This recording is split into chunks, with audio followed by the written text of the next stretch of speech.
الحمد لله رب العالمين الرحمن الرحيم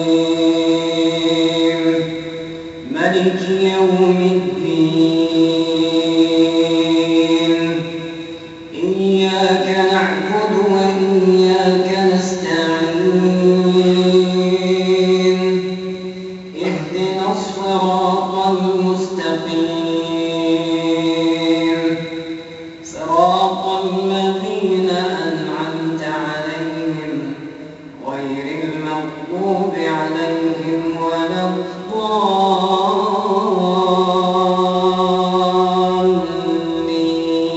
الضالين.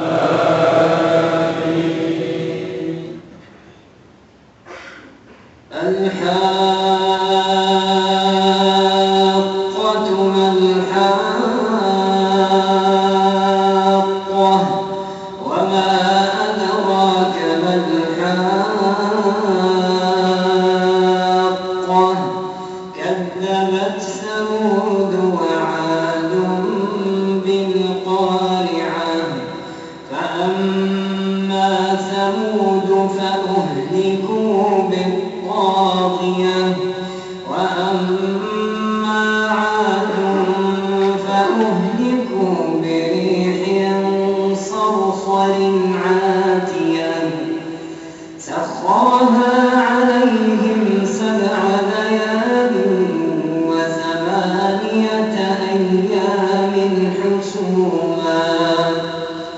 فترى القوم فيها صرعى كأنهم أعجاز نخل خاوية فهل ترى لهم من باقية وجاء فرعون ومن قبله والمؤتفكات بالخاطئة فعصوا رسول ربهم فأخذهم أخذة رابية إنا لما طغى الماء حملناكم في الجارية لنجعلها لكم تذكرة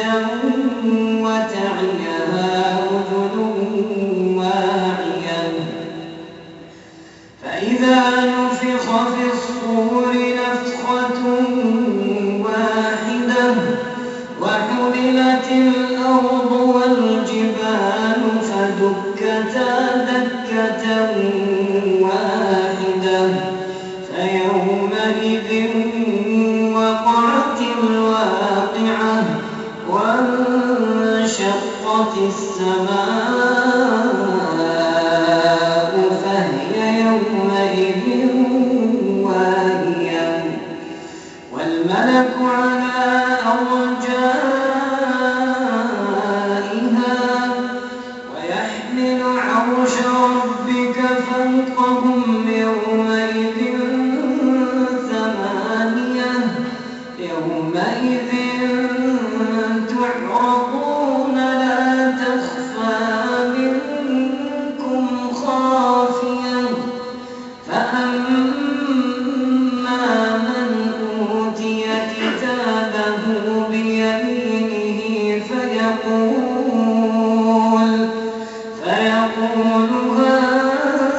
هاؤم اقرءوا كتابيه إني ظننت أني ملاق حسابيه فهو في عيشة راضية في جنة عالية قطوفها دانية كلوا واشربوا هنيئا بما أسلفتم في الأيام الخالية. الحمد لله رب العالمين الرحمن الرحيم ملك يوم الدين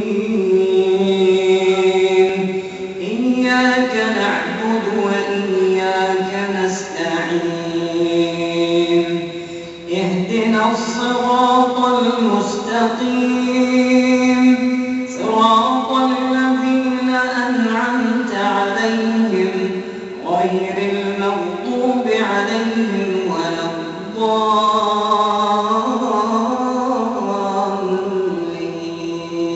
الضالين.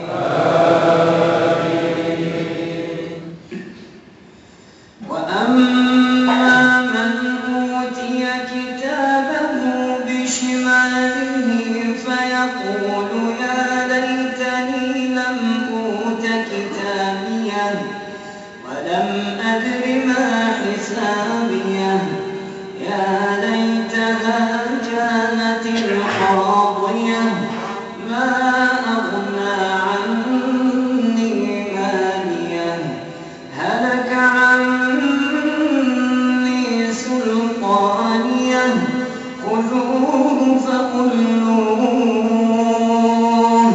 ثم الجحيم صلوه ثم في سلسلة ذرعها 70 ذراعا فاسلكوه إنه كان لا يؤمن بالله العظيم ولا يحض على طعام المسكين فليس له اليوم هاهنا حميم ولا طعام إلا من غسلين لا يأكله إلا الخاطئون فلا أقسم بما تبصرون وما لا تبصرون إنه لقول رسول كريم وما هو بقول شاعر قليلا ما تؤمنون ولا بقول كاهن قليلا ما تذكرون تنزيل من رب العالمين ولو تقول علينا بعض الأقاويل لأخذنا منه باليمين ثم لقطعنا منه الوتين فما منكم من أحد عنه حاجزين وإنه لتذكرة للمتقين وإنا لنعلم أن منكم مكذبين وإنه لحسرة على الكافرين وإنه لحق اليقين فسبح باسم ربك العظيم.